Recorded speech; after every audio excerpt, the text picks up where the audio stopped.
Bismillahirrahmanirrahim. I am Dr. Afrinesh Amanat. This is second part of the lecture, and in this lecture I will teach you Ewing sarcoma and some fibrous lesions. Ewing sarcoma is extremely important topic. It is asked many times in short essay question as well as in multiple choice questions.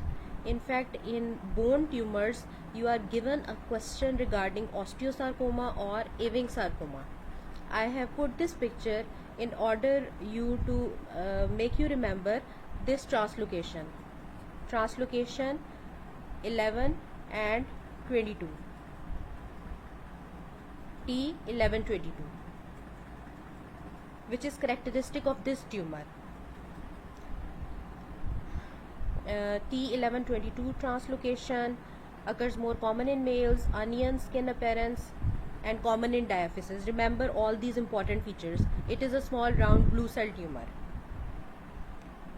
It is a malignant tumor composed of primitive round cells with varying degrees of neuroectodermal differentiation and characteristic molecular signature. Entities previously classified as peanut, primitive neuroectodermal tumor, and Askin tumor have been unified into single category of Ewing sarcoma. It accounts for 10% of the primary malignant bone tumors and follows osteosarcoma as the most common bone sarcoma in children. Ewing sarcoma have the youngest average age at presentation. 80% are younger than 20 years.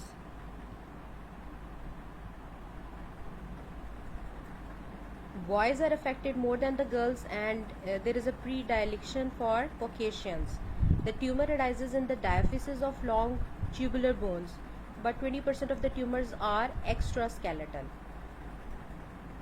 It presents as painful enlarging mass, and affected site is tender, warm, and swollen.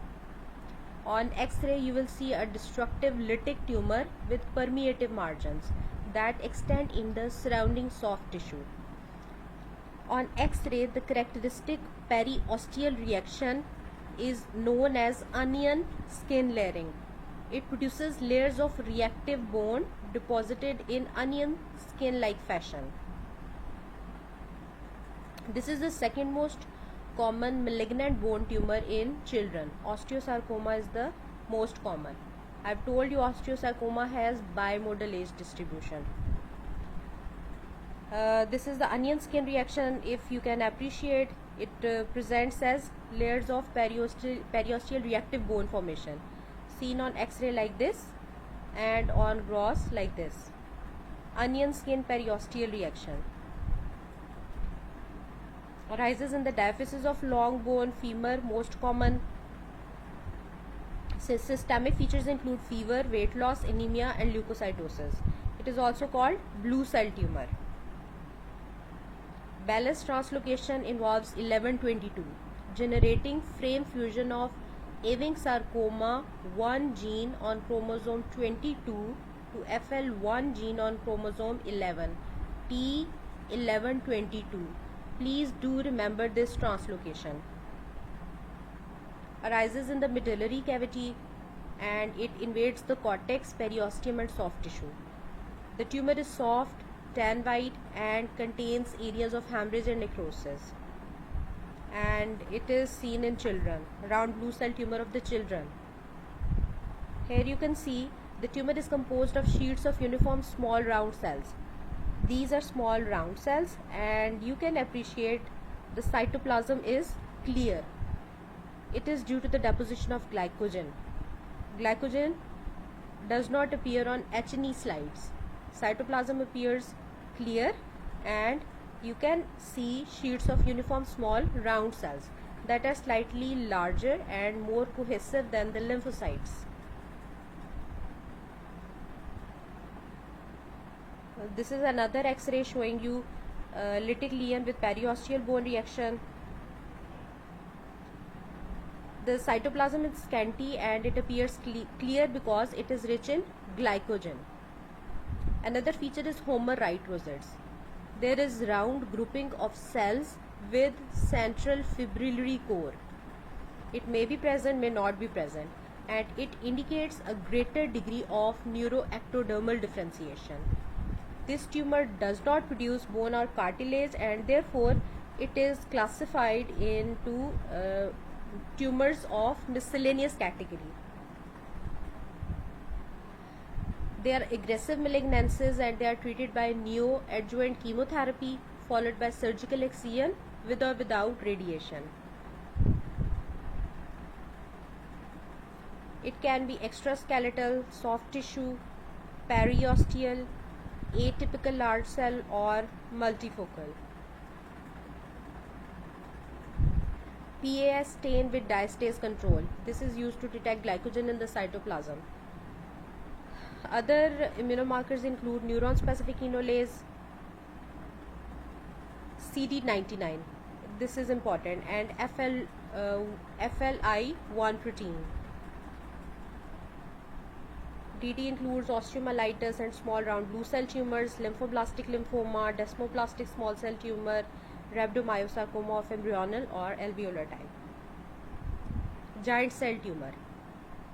It is so named because multinucleated osteoclast type giant cells dominate the histology.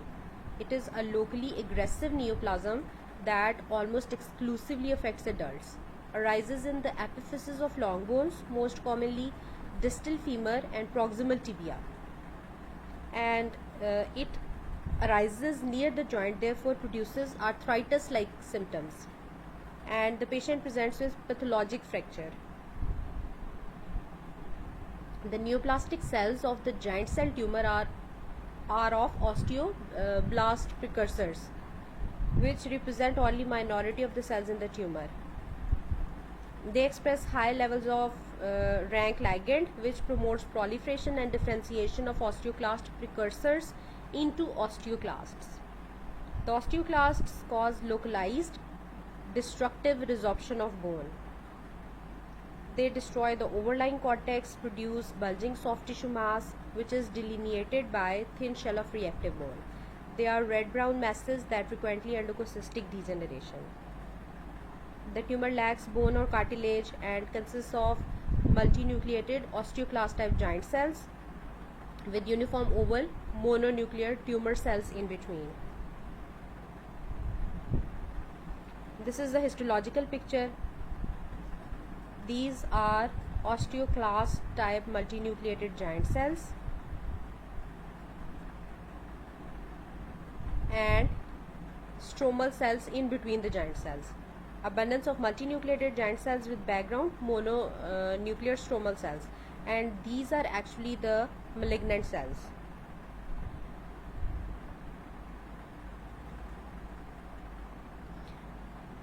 These tumors are treated with curettage. 40 to 60% recur locally. 4% of the tumors metastasize to lungs, but they sometimes spontaneously regress and they are seldom fatal. The rank ligand inhibitor denosumab has shown promise in treating this tumor. X-ray of the bone showing giant cell tumor of the proximal fibula. It is a lytic lesion expansile with destruction of the cortex.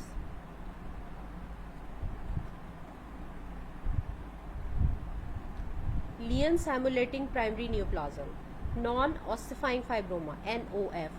It is a benign mesenchymal proliferation that may be present in 50% of the children and young adults aged 2 to 25 years. It is called fibrous cortical defect if it is localized to the cortex, and it is called metaphyseal fibrous defect if it is localized to the medulla.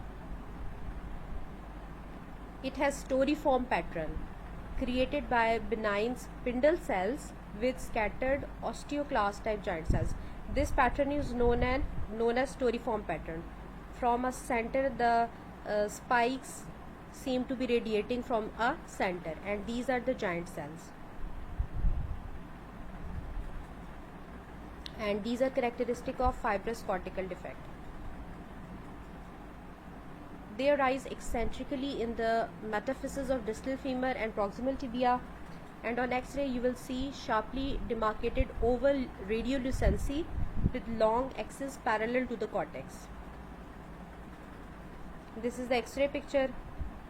Eccentric lobulated radiolucency and sclerotic margin. Fibrous dysplasia.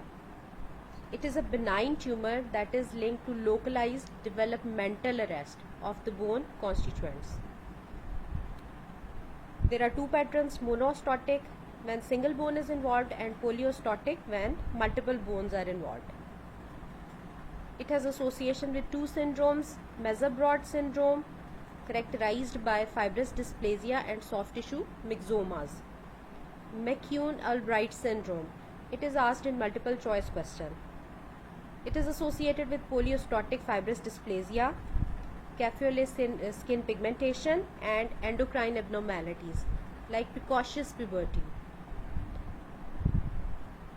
Morphology. Remember, it is characterized by curvilinear tuberculi of woven bone surrounded by fibroblastic proliferation. And if you recall, the woven bone is surrounded by a rim of osteoblasts, but here the tuberculi lack prominent osteoblastic rimming. And cystic degeneration, hemorrhage, and foamy macrophages are other findings.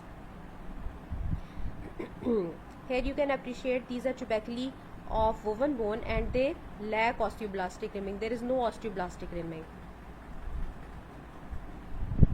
And these are curvilinear tuberculi of woven bone. Thank you, class.